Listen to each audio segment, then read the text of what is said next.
Dia Puspita Sari, konsumen penjual baju bekas alias cap karung di Kota Makassar, kembali melaporkan pelaku.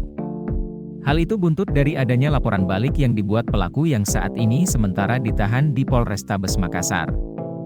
Dia dilaporkan terkait pencemaran nama baik. Dia mengatakan, dirinya dilaporkan Astrid terkait Instastory yang dia upload dan menandai akun Instagram milik Astrid.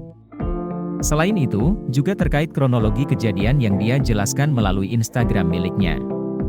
Astrid menuding itu merupakan pencemaran nama baik. Diceritakan dia, dirinya mengunggah kronologi kejadian melalui Instagramnya oleh karena Astrid dan teman-temannya yang lebih dahulu mengunggah video yang mereka rekam.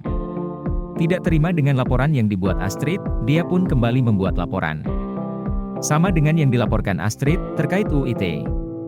Dijelaskan dia, beberapa yang masuk ke dalam laporannya, di antaranya ada Astrid, Isna Hadi, dan Nur Fadilah.